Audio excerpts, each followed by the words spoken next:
Today is a big day for Warhammer the Old World. We have our first look at some rules, and that means it's coming, and it's coming quite soon. So let's jump in and let's talk about the rules that they actually show us. So this article was posted today, and if I can remember, I will leave a link in the description. And it's our first look at the rules for the game that is coming early 2024. Now, that's likely going to be February. That's sort of what everybody believes at this point. Some artwork. I'm not really sure if this is new, but it looks, pretty interesting. Appears to be elves versus orcs and goblins. Nice. Now, I'm not going to read it for you. I'm just going to pick out the most interesting bits. If you want to read the whole thing, then, as I said, I'll give you the link. Now, one of the interesting things for me is that actually this is a new game. It's interesting that they reference that. This is a new game, and it's been designed from the ground up. That could be a little bit controversial for some, but that's not to say that they've not taken plenty of inspiration from what came before. All in all, I think this is good. I don't think it really should have just been like a continuation. Needed to sort of like mix things up a little bit,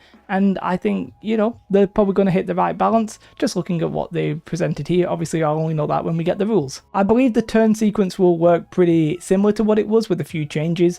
And the turn sequence is the strategy phase, the movement phase, the shooting phase, and then the combat phase. Now, 3 of the 4 there will be very familiar, but the strategy phase is something interesting and a little bit new, I think. Although it's probably been in different games, just under a different name. But basically they say during the strategy phase, the active player attempts to cast enchantment or hex spells and makes use of certain special rules before attempting to rally any fleeing units. Now, it's actually more than that, because that's what this actual article is mostly about. But let's just do the TLDR, and that's what it is. The most interesting thing in the movement phase is that you actually cast the conveyance spells. So it sort of sounded like spells could just be done at any time. And in fact, certain spells are at certain phases. So in the first phase, it's the enchantment or the hex spells. In the movement phase, it's the conveyance spells. And in the shooting phase, it's magic missiles and magical vortex spells. And then in the combat phase, it's assailment spells. Okay, pretty interesting. I didn't realize that that's what was happening, but cool. Interestingly, each phase is then broken down into sub-phases. They provide a little bit more about the specific strategy phase here, and it's basically the start of the turn sub-phase, which is basically the start of your turn, but they're calling it a start of turn sub-phase, and that is something they use, like that verbiage is something they use quite a bit, it seems. This is where you're going to do all your tests, perform your special actions and that kind of stuff. For example, Stone Trolls are going to use their stupidity here. Night Goblin Fanatics are going to come onto the table. Also, you can check victory conditions here, which is interesting. So use 1 loss, so you've got objectives, that kind of thing, I imagine. Going to be interesting. The second subphase is more exciting. They're calling this command. This is when character special rules will fire off. For example, this one right here. During the combat subphase of their turn, if they are not engaged in combat, this character may attempt to use the Falcon Horn of Friedmund by making a leadership test using the unmodified leadership. If this test is passed until your next start of turn subphase, enemy units cannot use the Fly X special rule. And this, for me, sort of explains why this is not necessarily going to be a beginner-friendly game. The verbiage, the wordage, it's not written for a beginner. They're trying to be as clear as they can be. Now, I don't know if they're going to achieve that, but yes, including phrases like start of turn subphase. I mean, it makes sense. It's going to make a lot of sense. I actually think it might be very clear, but it's not exactly like relaxed. It's sort of like very rules as written. Let's be as clear as we can be.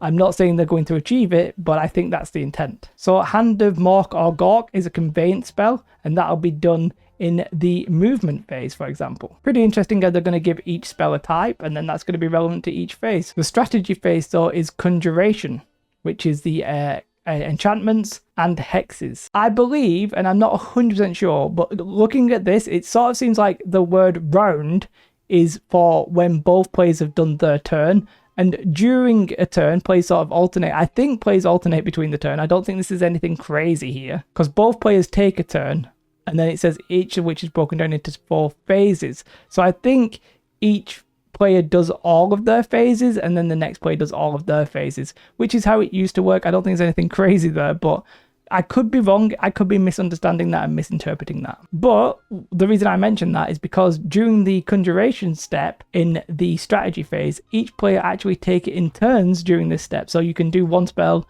and then you can do a spell, and then I can do a spell, and they can do a spell. It's pretty interesting. Now, they're going to talk about magic in a different article, but they do show us this spell, which is basically this. If you roll a 7+, I'm guessing it's going to be 2 dice, right? But until your next start of turn subphase, any friendly unit that has the Neckaran Undead special rule and that is within the caster's command range may re-roll any tests to hit of a natural 1. Okay, pretty classic. They're going to talk more about rallying and morale at some point, but what's interesting is at the end of the strategy phase, this is when you attempt to rally. If you rally, you can reform, and if you don't, you continue to run. But what's interesting even more so is that if you're under hard strength, you're just at a -1. If you are literally under 25% unit strength, you need a double 1. So effectively a 1 in 36 chance. So if you get a unit below 25%, they're donezo basically. They ain't coming back unless they're very, very, very lucky. There's going to be a lot more in the coming months. They're going to talk about the rest of the phases, magic, morale, psychology, and other matters. And we'll also take a close look at the factions, the setting, the models, and the future of the game. Only here on warhammercommunity.com. Alright, fair enough. Like, the rules are interesting, there's nothing crazy here. As I said, the verbiage and the wordage sort of sounds like it's a little bit more complicated, but I actually think that might be a good thing. It might be, let's say, not easy to follow, but it might be not even clear, but it might be very well structured so that you can have less disagreements. Now, I don't know if that's what they will achieve, but it's what they seem to be trying to achieve, and I'm on board with that. I don't think the turn order is necessarily changing. It's just a little bit weird that each player now takes a round, and then that makes up the turn. It's not that weird, actually. Pretty much probably the same wordage as it used to be, but for a little moment during this video, I was like so confused. I thought it was going to be that each player did each phase and it alternated, and I was like, oh man, that'd be really cool, but probably also wouldn't make any sense. This is sort of the classic style of the game. I don't think they're changing that. If I've misunderstood that, then please let me know. Other than that, it's getting quite exciting. I'm quite excited. Let me know your thoughts in the comments below. Have a most beautiful day. Like and subscribe. Bye.